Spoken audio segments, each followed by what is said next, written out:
Hello students. इस video में अपन बात करते हैं आगे की इमेज कैसे फॉर्म होता है और क्या क्या मतलब और प्रॉपर्टीज क्या है, इमेज कैसे फॉर्म करेंगे, फॉर्मेशन ऑफ इमेज या इमेज कैसे बनता है ना, उन सारी चीजों की बात करते हैं। तो चलो स्टार्ट करते हैं। सबसे पहले मैं बात करता हूँ इमेज की। What is image? तो इमेज के बारे में मैंने आपको लास्ट वीडियो में बताया क्या कि जब भी आपका दो reflected light rays, when two और more than two reflected light rays intersect at any point, किसी भी पॉइंट पे अगर दो या दो से ज्यादा रिफ्लेक्टेड लाइट रेज इंटरसेक्ट करती है, इट मींस वहां पे इमेज फॉर्म कर जाएगा। कि सर कैसे? तो एक चीज तो बता दूं मैं कि जैसे मान लो suppose that this one is a reflecting surface, suppose that this one is a reflecting surface and suppose that light rays are coming like this. Okay, when the incident on this reflecting surface, then light is reflected like this and it will move in front of the mirror. Clear? At this point they intersect, it means image is formed at this point. Is it clear? Now one more case, when suppose that object is placed at this point and light rays are coming like this. This reflecting surface will reflect the light rays and they will move like this. But in this case, both the reflected light rays are diverged. Okay?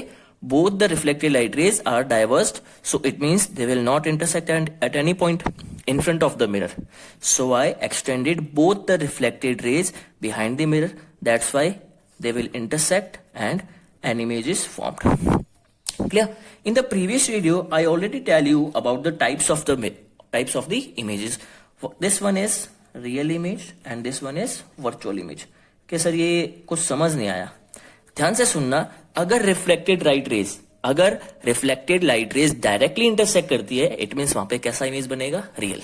और अगर आपके पास reflected light raise कहीं पे भी intersect नहीं करता है, तो आप इनको मिरर के पीछे की ओर बढ़ा के देखें एक बार, हो सकता है वहां इंटरसेक्ट कर जाए। तो जैसे ही इंटरसेक्ट की, आपने पीछे की ओर बढ़ाया तब इंटरसेक्ट की है, डायरेक्टली तो की नहीं, तो इट मींस वो इमेज कौन सी हो जाएगी? कि सर वर्चुअल हो जाएगी। क्लियर? तो सर ये तो बात मान ली कि रियल इमेज कैसा है, वर्चुअल इमेज कैसा है, कोई दिक्कत नहीं है। ध्यान रखना, वर्चुअल इमेज जो है वो बेसिकली आपका मिरर के पीछे की ओर बनता है। ठीक है, इतना सा याद रखेंगे आप लोग। बाकी डिटेल में अपन बाद में बात करेंगे इसके बारे में। अब बात करते हैं कि सर इमेज कैसे फॉर्म करेंगे अपन, है ना। तो इमेज फॉर्मेशन के लिए अगर अपन बात करें यहाँ पर, तो एक चीज देखो कि इमेज फॉर्मेशन के लिए जरूरी है कोई डिवाइस जो इमेज फॉर्म करता हो, है ना। तो उसी सीरीज में मैं बता दूं आपको, मिरर की बात कर रहे हैं अपन अब। क्लियर? मैं बात कर रहा हूं किसकी? मिरर की। What is mirror?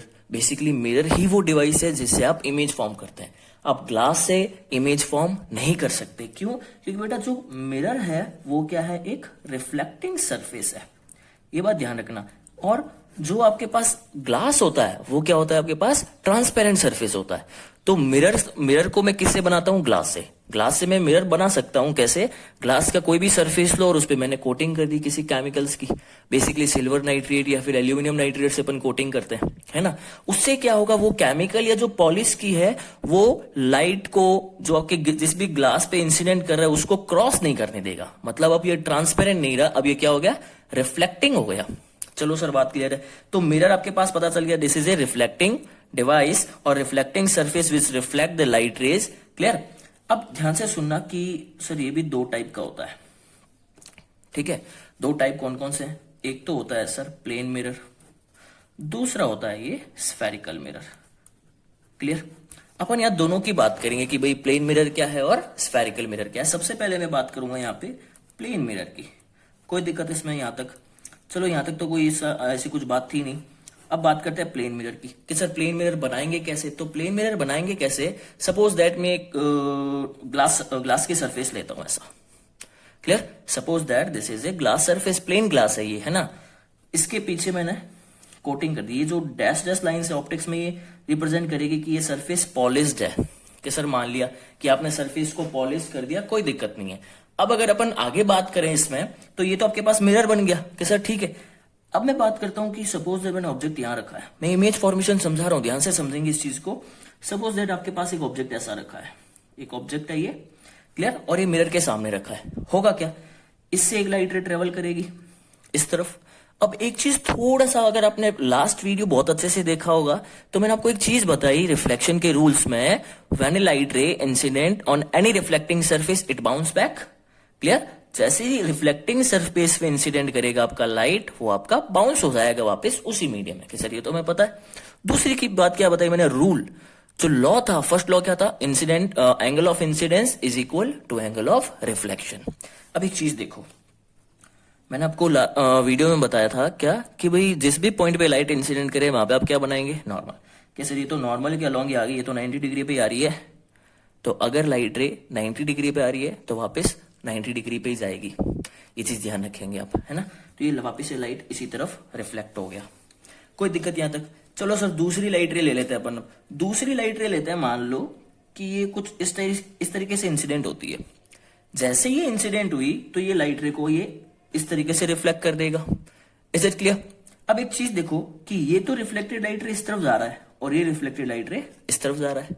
तो क्या ये दोनों रिफ्लेक्टेड लाइट रेज एक दूसरे पे इंटरसेक्ट कर रही है मिरर के सामने? सर मुझे तो नहीं लगता।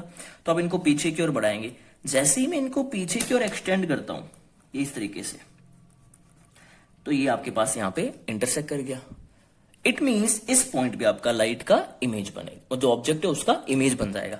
कि सर ठीक है, मान लिया। अब एक चीज देखो, यहां से भी तो मैं लाइट को ले सकता हूं कि लाइट इस तरीके से इंसिडेंट किया, वापस पीछे की ओर आ गया, इसको पीछे की ओर बढ़ा लो, है ना। तो आपके पास पर्टिकुलर मैं बोलूं तो ये इमेज यहां बन जाएगा। बात क्लियर है? दूसरी बात ध्यान रखना, इट मींस ये क्या हुआ, ये इमेज बनी कैसी सर? रियल इमेज है या वर्चुअल इमेज है? कि सर ये तो वर्चुअल इमेज लग रही है। क्यों? क्योंकि आपने इनको डायरेक्टली तो इंटरसेक्ट करवाया नहीं, डायरेक्टली तो इंटरसेक्ट हो नहीं रही है, आपने इनको पीछे की ओर एक्सटेंड किया। It means this one is A virtual image. One more thing, it is virtual in nature and equal in size, or we can say it is same in size of the object. It means size of image and size of object is same होगा size. Clear? Means object का size और image का size, दोनों का size क्या होगा? Equal. Suppose that मैं plane mirror के सामने एक 5 सेंटीमीटर या 10 मान लो 15 सेंटीमीटर का स्केल होता है बेसिकली, मैं वो रखता हूं, तो इमेज भी कैसी बनेगी? 15 सेंटीमीटर की ही बनेगी भी। क्लियर? एक और चीज ध्यान रखेंगे इसमें, वर्चुअल आ गया। अब एक चीज देखो, ये सपोज दैट मैं ये कोई मान लो एक्सिस है ना, ये आपका ऑब्जेक्ट ऊपर की ओर रखा है ना। तो इमेज ऐसा थोड़ी है कि नीचे की ओर बन रहा है, इमेज भी ऊपर की ओर ही बन रहा है। It means this image is erected, not inverted. ये इमेज क्या है आपके पास? इरेक्टेड इमेज है। तो 3 चीजें आपके पास अभी तक पता चली। ये जो चीज है ना, इसी को अपन बोलते हैं नेचर। आप कोई भी क्वेश्चन करेंगे अपन आगे, तो अगर आपको वहां पे नेचर ऑफ इमेज पूछिए तो नेचर में आपको 3 चीजें बतानी होती है। Whether your image is real और वर्चुअल, इट इज इन्वर्टेड और इरेक्टेड, और you have to write down its size. Is it clear?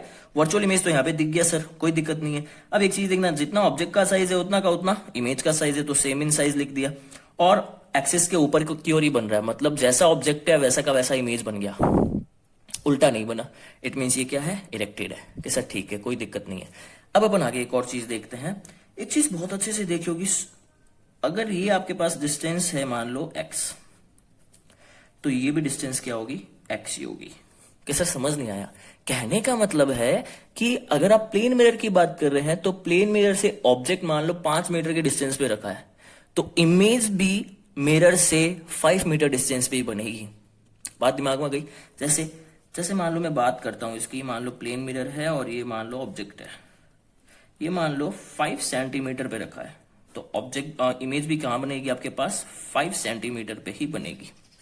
Clear? It means distance of object from mirror is equal to distance of image from mirror. ये मैंने लिखा है u जो है ये denote करता है ऑब्जेक्ट के डिस्टेंस।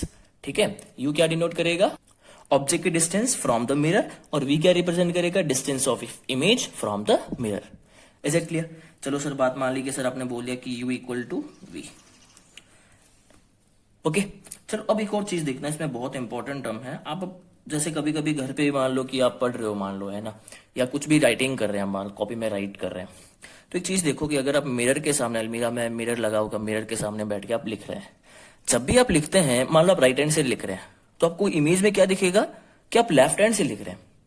अगर आप लेफ्ट हैंड से लिख रहे हैं तो आपको इमेज में क्या दिखाई देगा कि आप राइट हैंड से लिख रहे हैं। It means plane mirror basically क्या करता है कि ऑब्जेक्ट के राइट को इमेज के लेफ्ट में और ऑब्जेक्ट के लेफ्ट को इमेज के राइट में कन्वर्ट कर देता है।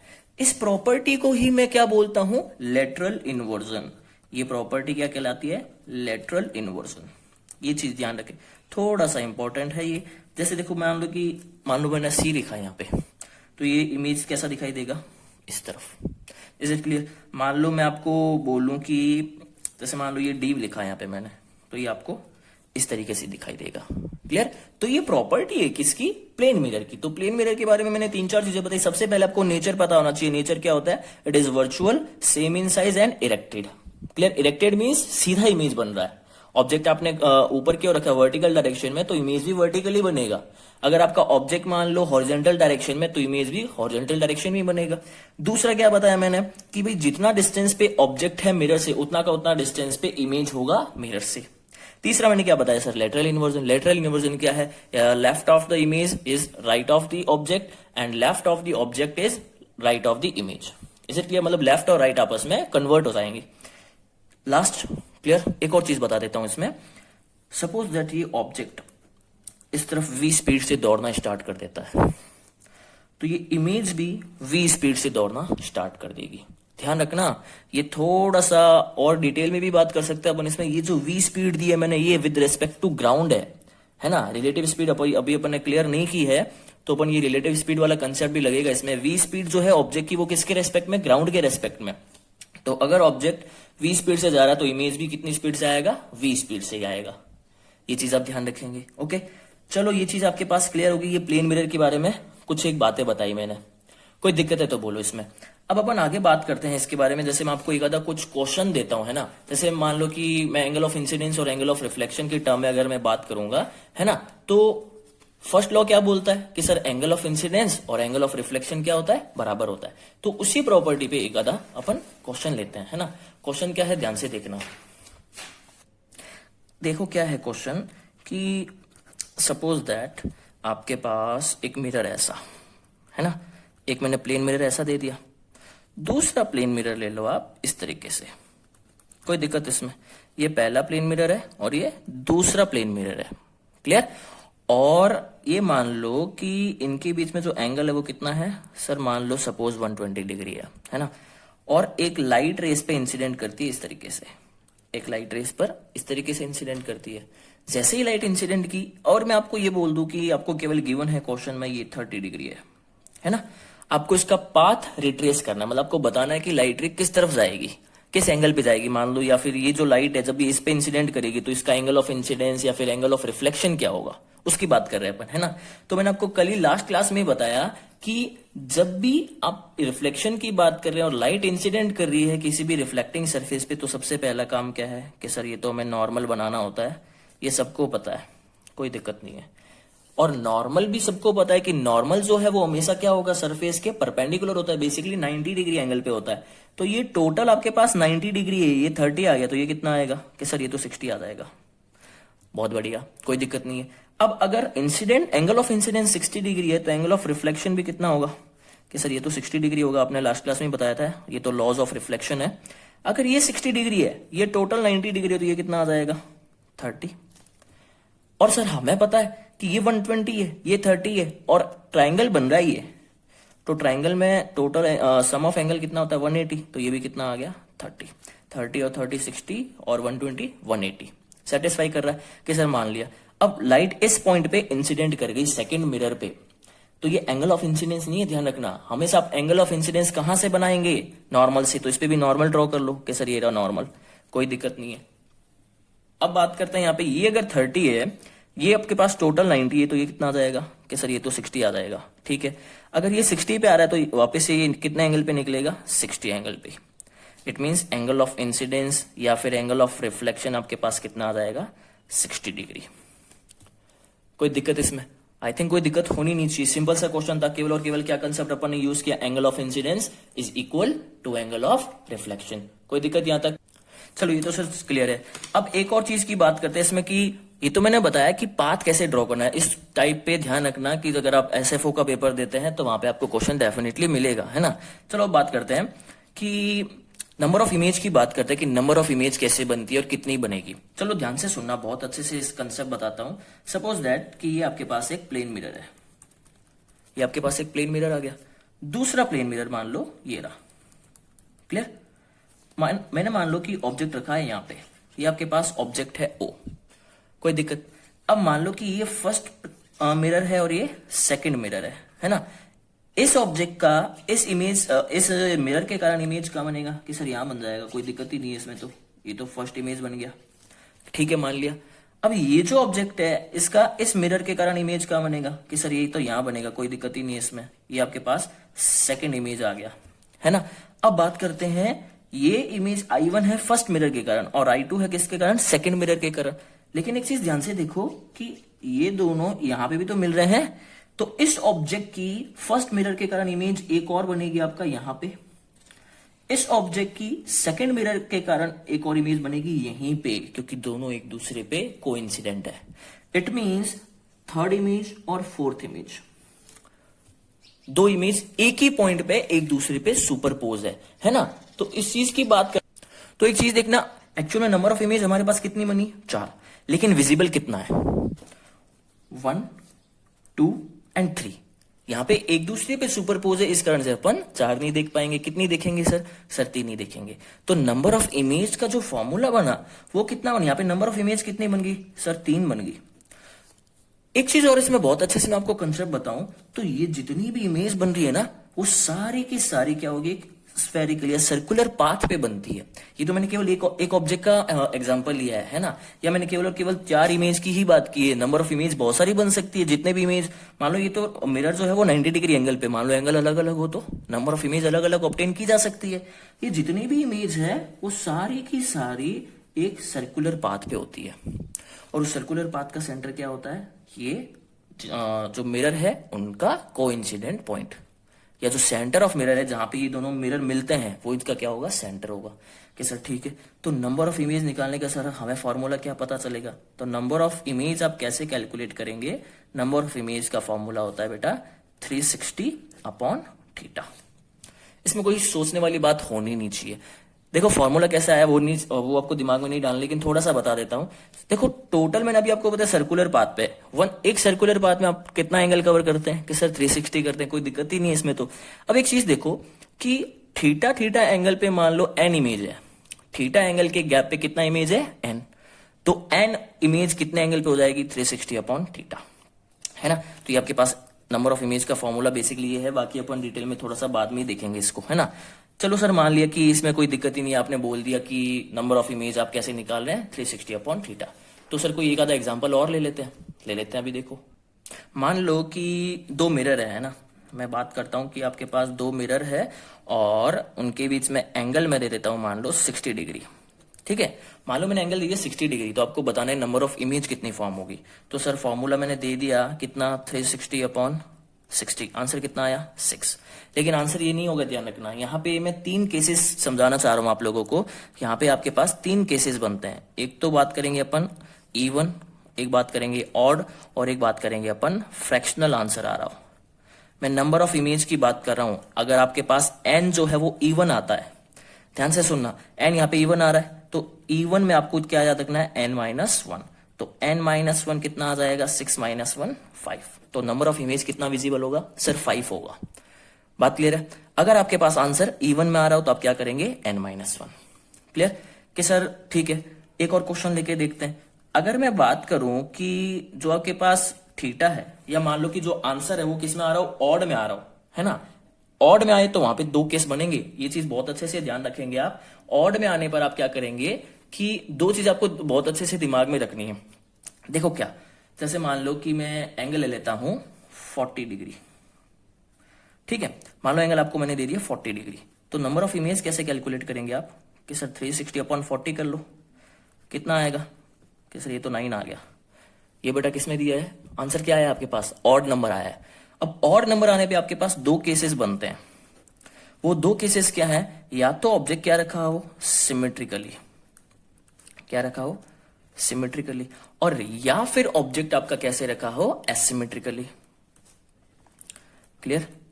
तो कि सर ये क्या है, ये तो समझ ही नहीं आया। बहुत सिंपल सा है, देखो जैसे मान लो कि ये आपके पास एक मिरर ऐसा, दूसरा मिरर ऐसा, है ना। सिमेट्रिकली की बात क्या कर रहा हूं कि जैसे मान लो मैंने एंगल कितना दिया 40 डिग्री, इनका एंगल बाइसेक्टर कितने पे जाएगा, सर ये एंगल बाइसेक्टर वाली लाइन ये रही, ये आ गया 20 डिग्री, ये आ गया 20 डिग्री। तो जब सिमेट्रिकली की बात कर रहा हूं इट मीन्स ऑब्जेक्ट कहां रखा है, एंगल बाइसेक्टर पे, वो क्या है, सिमेट्रिकल। अब मान लो कि सर एसिमेट्रिकल क्या है, तो बेटा वो एंगल बाइसेक्टर पे ना होके कहीं ना कहीं और होगा। बात क्लियर है कि सर ये तो चीज क्लियर है, कोई दिक्कत ही नहीं है। सिमेट्रिकली मतलब एंगल बाइसेक्टर पे, एसिमेट्रिकल मतलब एंगल बाइसेक्टर पे नहीं है। तो जब इस केस में बात करें तो सिमेट्रिकल में आंसर आपको क्या याद रखना है, n-1, और एसिमेट्रिकल में क्या याद रखना है, n। तो अगर मैं आपको बोलूं कि एंगल 40 डिग्री है और सिमेट्रिकली रखा है तो आंसर क्या हो जाएगा, 8। यहां पे आंसर क्या आ जाएगा, 8। क्लियर। और अगर मैं बोलूं एसिमेट्रिकल रखा है तो आंसर क्या आ जाएगा, 9। बात इतनी क्लियर है, कोई दिक्कत इसमें। अब अपन आगे बात करते हैं कि सर एक और क्वेश्चन ले लेते हैं। मान लो मैं एक और क्वेश्चन लूं जिसमें मान लो आपको आंसर दे दूं मैं फ्रैक्शनल में, है ना। तो अगर मैं फ्रैक्शनल की बात करूं तो चलो ले लेते हैं एंगल थीटा, लेते हैं मान लो 80 डिग्री, ठीक है। थीटा दे रखा कितना, 80 डिग्री। नंबर ऑफ इमेज कैसे कैलकुलेट करेंगे कि सर 360/80 कितना जाएगा, 4 की टेबल से ये 9 ये 2, आंसर कितना आया 4.5। अब 4.5 फ्रैक्शनल नंबर आ गया तो ये लगभग किसके बराबर होगा, 4 के, 5 के नहीं, 4 इमेज ही बनेगी। बात क्लियर है। तो फ्रैक्शनल को आपको इंटीजर में कन्वर्ट करना पड़ेगा। ये नंबर ऑफ इमेज का कंसेप्ट रहेगा। क्या, वापस से थोड़ा सा रिकॉल करते हैं। नंबर ऑफ इमेज बेसिकली आप फॉर्मूला क्या है, 360/थीटा। अब थीटा की वैल्यू या फिर जो नंबर ऑफ इमेज आ रहा है उस पर डिपेंड करेगा आपका आंसर। सर कैसे, अगर मान लो आपका आंसर आ रहा है इवन नंबर तो आप क्या करेंगे, -1। अगर आपका आंसर आ रहा है फ्रैक्शनल नंबर तो आप उसको इंटीजर में कन्वर्ट करेंगे। अगर आपका आंसर आ रहा है ऑड नंबर, ऑड में आपके पास 2 केस बनेंगे। एक केस क्या, जब आपके पास ऑब्जेक्ट बाइसेक्टर पे रखा है या फिर सिमेट्रिकली लिखा आएगा। बाइसेक्टर पे रखा ये लिखा नहीं आएगा, ध्यान रखेंगे, है ना। सिमेट्रिकली आए तो आंसर आपका n-1 ही है। अगर एसिमेट्रिकल रखा है मतलब बाइसेक्टर पे नहीं है, इट मीन्स वहां पे आपके पास आंसर क्या होगा, n। क्लियर है। ये चीज हुई कि इमेज फॉर्मेशन कैसे होगा और नंबर ऑफ इमेज कैसे बनेंगे। ये सारी की सारी प्लेन मिरर के बारे में बातें मैंने आपको बताई। आई थिंक ये चीज बहुत अच्छे से क्लियर हो गई होगी, इसमें किसी को कोई दिक्कत नहीं है। अब बात करते हैं अपन बहुत इंपॉर्टेंट टॉपिक स्फेरिकल मिरर की। क्लियर, इसको बहुत अच्छे से समझेंगे और बहुत ही सिंपल सा पार्ट है ये, ठीक है। स्फेरिकल मिरर देखो नाम से ही पता चल रहा है, जैसे मैंने प्लेन मिरर के बारे में बताया था वैसा का वैसा स्फेरिकल मिरर के बारे में सारी चीजें बताऊंगा। प्लेन मिरर कैसे बनाया था अपन ने, एक प्लेन से बनाया था, प्लेन ग्लास लिया अपन ने और उस पर पॉलिश कर दी, वो आपके पास प्लेन मिरर बन गया। वैसा का वैसा अपन स्फेरिकल ग्लास में करेंगे। स्फेरिकल ग्लास में आपको क्या करना है कि सपोज दैट मैंने ये ग्लास ले लिया, स्फेरिकल ग्लास है ये। क्लियर। अब स्फेरिकल ग्लास में मैं क्या करता हूं कि इसके किसी भी पार्ट को मैं कट कर लेता हूं ऐसे कर्व की फॉर्म में। कट करने पे मैंने मान लियो कि ये आपके पास क्या आ गया, इस तरीके से।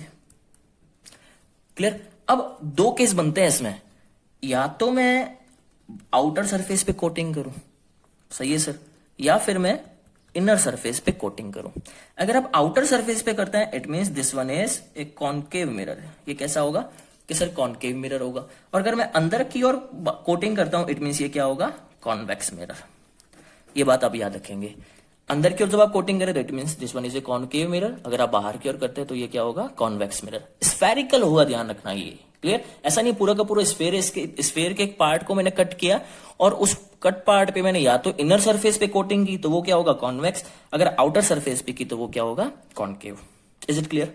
अब बात करेंगे इमेज फॉर्मेशन के बारे में, अपन बाद में जाएंगे, लेकिन पहले अपन इसका नॉमेनक्लेचर करेंगे कि सर ये इसमें कौन कौन सी डेफिनेशंस यूज होगी, क्या क्या पार्ट अपन इसमें यूज करने वाले हैं ना। तो सबसे पहले मैं आपको इसके नॉमेनक्लेचर में पॉइंट नंबर 1 बताता हूं। सबसे ये थोड़ा सा इंपॉर्टेंट भी है कंसेप्ट समझने के लिए, है ना। चलो बात करते हैं। मैं सपोज दैट यहाँ पे एक स्फेरिकल मिरर ले लेता हूं, ठीक है। ये आपके पास स्फेरिकल मिरर। अब पोल की बात करते हैं, इसको ध्यान रखना P से डिनोट करेंगे। पोल को किससे डिनोट करना है आपको, P से। पोल क्या होता है, it is the centre of spherical mirror. Pole is the centre of spherical mirror. कि सर ये तो बहुत सिंपल है, ये आपका आ गया सेंटर P। ध्यान रखना रे डायग्राम बनाने होंगे अपने को इसमें, तो डायग्राम बहुत अच्छे से देखेंगे आप, है ना। पोल क्या होगा, it is the centre of spherical mirror. अब बात करते हैं सेकंड, बात करें अगर अपन तो ये आएगा आपके पास प्रिंसिपल एक्सिस। क्या सर ये क्या है, अभी बताते हैं। देखो प्रिंसिपल एक्सिस क्या होगा, एक्सिस नाम में आ गया। बेसिकली क्या है, it is an imaginary axis. ये क्या होता है, एक इमेजनरी एक्सिस है which passes through the pole. It is an imaginary axis which passes through the pole. ये क्या है आपके पास, प्रिंसिपल एक्सिस है। कोई दिक्कत इसमें, क्लियर है ये चीज। अब अगर अपन बात करिए इमेजिनरी एक्सिस कहां से पास होगी, हमेशा पोल से। ऐसे तो बहुत सारी एक्सिस बना सकता हूं मैं, लेकिन वही एक्सिस प्रिंसिपल एक्सिस होगी जो कहां से जाए, पोल से। कि सर मान लिया आपकी बात, कोई दिक्कत नहीं है। अब बात करते हैं अपन सेंटर ऑफ कर्वेचर की। क्या आएगा डेफिनेशन सेंटर ऑफ कर्वेचर? तो देखना एक चीज, आपने कर्वेचर नाम सुना होगा मैथ्स में ना, तो उसी पे आते हैं वापस से। जैसे मान लो कि ये मैंने एक स्फीयर लिया, ठीक है, इसका सेंटर है मान लो सी, क्लियर। इसको मैंने यहां से कट किया और ये बनाया स्फीयर, ये स्फेरिकल मिरर। तो डेफिनेशन ध्यान से सुनना, सेंटर ऑफ स्फेरिकल मिरर क्या होगा, centre of that sphere from which mirror is obtained. मतलब जिस मिरर को काट के आपने स्फेरिकल मिरर बनाया, उसका सेंटर ही क्या क्या कहलाएगा आपके पास, centre of sphere, clear, sorry centre of curvature, clear. इसको मैं सी से डिनोट करूंगा। एक चीज सोच के देखो, अगर मैं इसको फिल करूं पूरा, ऐसा कर्वेचर पूरा स्फेयर बनाऊं, तो ये पूरा का पूरा स्फेयर बन रहा है ना, और इसका सेंटर ही क्या होगा, इस आपका कर्वेचर का सेंटर। तो डेफिनेशन क्या है, centre of that sphere from which mirror is obtained. जिस स्फेयर से आपने मिरर फॉर्म किया है, उसका सेंटर क्या कहलाएगा, centre of curvature. Suppose that मैं आपको एक स्फेयर दे देता हूं लैब में ना, कि सपोज दैट आपके पास एक स्फेयर है और इसका रेडियस है मान लो 10 सेंटीमीटर। इसको कट करो और इससे मिरर बनाओ, तो उसकी रेडियस कितनी होगी सर, ऑटोमेटिकली 10 होगी। कि सर क्यों, क्योंकि आपने कौन से स्फेयर से बनाया, 10 सेंटीमीटर रेडियस के स्फेयर से बनाया, तो रेडियस ऑफ कर्वेचर भी कितना होगा, 10 सेंटीमीटर, ठीक है। अब बात करते हैं अपन रेडियस ऑफ कर्वेचर की, रेडियस ऑफ कर्वेचर। अब इसमें क्या है, ध्यान से देखना। एक चीज मैं आपको पोल के बारे में बहुत इंपॉर्टेंट बता दूं, कि जितनी भी डिस्टेंस होती है ना, मेजरमेंट या न्यूमेरिकल अगर अपन करेंगे, तो जितनी भी डिस्टेंस होगी वो सारी कहां से मेजर करेंगे अपन, पोल से। बात क्लियर है? तो सेंटर और रेडियस ऑफ कर्वेचर की बात कर रहे हैं, ये मान लो कि सेंटर ऑफ कर्वेचर है। आपको पता है रेडियस क्या होता है, इसको बोल दो एक बार, रेडियस क्या होता है। रेडियस बेसिकली क्या होगा भाई, कि बेसिकली सेंटर से पैरीमीटर के किसी भी पॉइंट के बीच की डिस्टेंस, तो ये वही है। आप हमेशा यहाँ पे डिस्टेंस मेजर कहां से करेंगे, पोल से। तो distance between pole and centre of curvature. Radius of curvature क्या होता है, ये आपके पास basically distance between pole and centre of curvature. बात क्लियर है? जितनी भी डिस्टेंस है वो कहां से मेजर करेंगे सर, पोल से। तो पोल और सेंटर ऑफ कर्वेचर के बीच की डिस्टेंस क्या होगी आपके पास, रेडियस ऑफ कर्वेचर, क्लियर। इसको मैं आर से डिनोट करूंगा। चलो अब आगे बात करते हैं अपन, थोड़ा सा इंपॉर्टेंट है, थोड़ा नहीं ज्यादा इंपॉर्टेंट है, ध्यान रखना, फोकस। इसको मैं एफ से रिप्रेजेंट करूंगा। फोकस क्या होता है, ध्यान से सुनना। अगर कोई भी लाइट रे प्रिंसिपल एक्सिस के पैरेलल ट्रेवल कर रहा है, if any light ray travels parallel to the principal axis and after reflection from the mirror it passes through a point on principal axis, that point is known as focus. फिर से सुन लेना, जब भी कोई light ray principal axis के parallel, देखो ये दोनों पैरेलल जा रही है, अगर ये पैरेलल जाती हुई स्फेरिकल मिरर पे इंसिडेंट होती है, तो इसका रिफ्लेक्शन होगा, रिफ्लेक्ट होकर ये प्रिंसिपल एक्सिस के किसी पॉइंट से पास होगी। उस पॉइंट को मैं क्या बोलता हूं सर, कि sir focus. Is it clear है? कोई दिक्कत है तो बोलो भी इसमें। When a light ray travels parallel to principal axis and incident on the spherical mirror, then after reflection, it passes through a point on principal axis. That point is known as focus. Principal axis के जिस point से पास हो रही है light, वही आपके पास क्या है, फोकस है। कब? जब लाइट आपका प्रिंसिपल एक्सिस के पैरेलल हो। आई थिंक ये चीज क्लियर हो गई होगी। एक और डेफिनेशन देखते हैं अपन, यहाँ पे बात करेंगे फोकल लेंथ की। देखो ये सारी की सारी चीजें आगे यूज आने वाली है ना, तो इसको लाइटली नहीं लेंगे बिल्कुल भी। अब फिर से लेंथ आगे देखो, तो जितनी भी डिस्टेंस है वो कहां से मेजर करेंगे, कि सर ये तो मैंने बता ही दिया, पोल से मेजर करना है। तो पोल और focus, distance between pole and focus is known as focal length. ये क्या है, distance between pole and focus, इन दोनों के बीच का डिस्टेंस फोकल लेंथ। अब बात करते हैं अपन अपर्चर की। ये लास्ट डेफिनेशन है बेसिकली। इसमें बात करें अपर्चर की। अपर्चर क्या होता है, देखो ये एक एंड है मिरर का और ये आपके पास दूसरा एंड है, क्लियर। तो distance between both ends of a spherical mirror, spherical mirror के दोनों एंड के बीच का जो डिस्टेंस है that is known as aperture of the mirror, clear. जो दोनों एंड है स्फेरिकल मिरर के, उनके बीच का डिस्टेंस क्या होगा, अपर्चर। हालांकि इसका रोल इतना नहीं है, वो बाद में लेंस में आएगा इसका रोल थोड़ा। तो ये बेसिकली वो स्फेरिकल मिरर क्या है और इसका बेसिक मैंने आपको बताया कि नॉमेनक्लेचर क्या है। आगे अपन इसके बारे में और डिटेल में बात करेंगे, क्लियर। तो आज की क्लास के लिए प्लेन मिरर और स्फेरिकल मिरर का थोड़ा सा इंट्रोडक्शन हो गया है ना, बाकी अपन नेक्स्ट वीडियो में देखेंगे। क्लियर?